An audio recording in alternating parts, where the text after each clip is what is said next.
একজন মানুষ ধনী বা গরিব হয়ে জন্ম নেওয়া কখনোই তার জন্য অপমান নয়, বরং এটা আল্লাহর পক্ষ থেকে এক বিশাল পরীক্ষা হতে পারে। আমরা যাকে গরিব বলি, আল্লাহ তাআলা সেটাকেই কখনো কারোর জন্য জান্নাতের সিঁড়ি বানিয়ে দেন।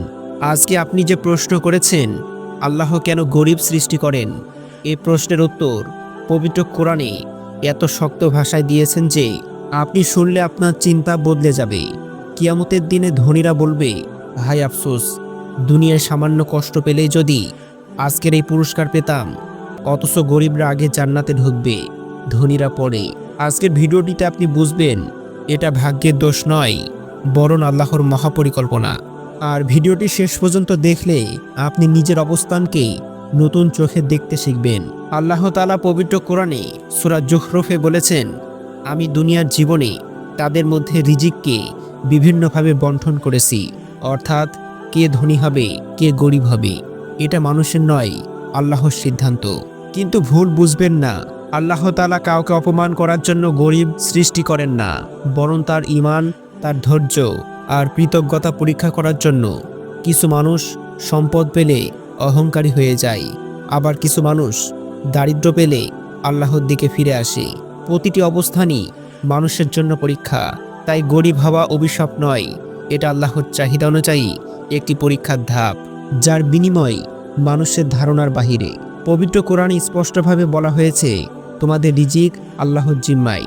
অর্থাৎ মানুষ চাকরি দেবে কি দেবে না, এটা রিজিক নির্ধারণ নয়। রিজিক নির্ধারণ করেন মহান আল্লাহ তাআলা।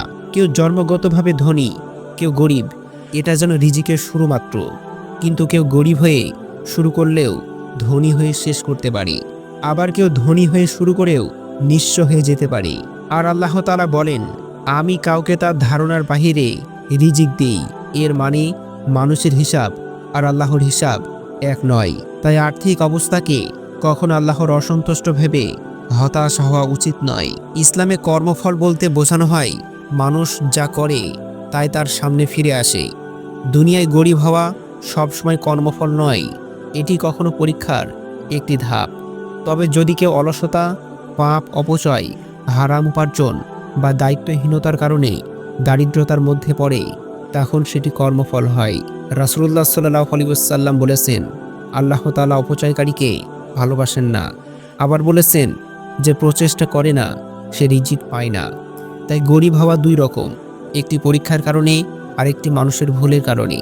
ইসলাম মানুষকে পরিশ্রম করতে বলে আর আল্লাহর রহমতের উপরে ভরসা রাখতে বলে। পবিত্র কোরআনে বলা হয়েছে, আল্লাহ ইচ্ছা করলে সবাইকে ধনী করে দিতেন, কিন্তু তখন তারা সীমালঙ্ঘন করত। অর্থাৎ যদি পৃথিবীতে কেউ কষ্টে না থাকত, তাহলে মানুষ অহংকারী এবং অবাধ্য হয়ে যেত। কেউ কারো কষ্ট বুঝতো না। দারিদ্র্য আছে বলেই তাই মানুষ দান করে, দান আছে তাই দুনিয়ার মানুষের হৃদয়ে দয়া আছে, আর দয়া আছে বলেই এটা নিজের আল্লাহর রহমতের প্রতিচ্ছবি। তাই দারিদ্র্য শুধু একটি অবস্থান নয়, একটি শিক্ষা, একটি পরীক্ষা, একটি দয়া এবং মানবতার ভিত্তি। রাসূলুল্লাহ সাল্লাল্লাহু আলাইহি ওয়াসাল্লাম বলেছেন, গরিবরা জান্নাতে প্রথম প্রবেশ করবে, কারণ তাদের হিসাব কম।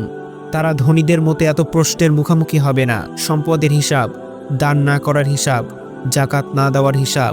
ইসলাম গরিবকে অপমান নয়, বরং সম্মানের আসনে বসিয়েছেন। ধনী হওয়া কখন অপরাধ নয়, কিন্তু এটি সবচেয়ে কঠিন পরীক্ষা। ধনীরা দুইটি ভয়ঙ্কর প্রশ্নের মুখোমুখি হবে। নাম্বার 1, সেই সম্পদ কোথায় থেকে আয় করেছে।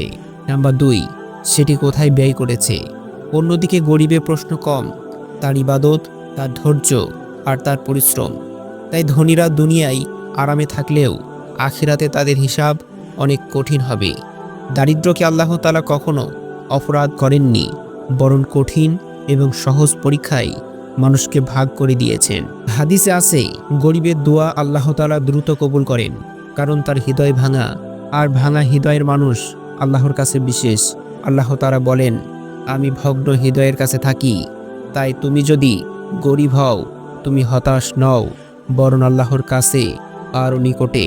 গরিবরা না থাকলে সমাজের দরদ থাকতো না।